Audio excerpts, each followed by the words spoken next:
Deck bridge ગઈકાલે સવારે વહેલી સવારે કલેક્ટરશ્રી અને જીએમબીના અધિકારીઓ આવીને તાત્કાલિક આ ડેક બ્રિજ બંધ કરવાની જાહેરાત કરી અને મને ટેલિફોનિક જીએમબીના અધિકારીનો ફોન આવ્યો કે અમે કલેક્ટરશ્રીની સૂચનાથી આ ડેક બ્રિજ બંધ કરીએ છીએ।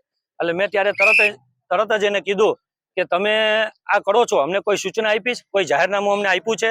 જે 2021માં આનું ખરેખર જાહેરનામું આપીને અમને કહેવામાં આવેલ ત્યારે આ રિનોવેટ કરવાની કામગીરી હતી, તેમાં 3 બ્રિજ બની ગયા। આ બ્રિજ ત્યારે પણ રોકવામાં આવ્યો હતો અને અમને ત્યારે આશ્વાસન આપવામાં આવ્યું હતું કે બાજુમાંથી પેરેલલ બ્રિજ બનાવશું અને આ પછી બંધ કરશું, અને આ બ્રિજ ત્યારે ચાલુ રાખવામાં આવ્યો હતો। પણ ગઈકાલે અચાનક આ બંધ તમામ વાહનો માટે બંધ કરી આપેલ અને અમારી ઉગ્ર કાલે પણ અમારી બધા પબ્લિકોએ ઉગ્ર રજૂઆત કરી ત્યારે સ્કૂટર માટે ચાલુ કરવામાં આવ્યો। સાંજે આખા દિવસ સ્કૂટર માટે પણ બંધ કરેલ હતો।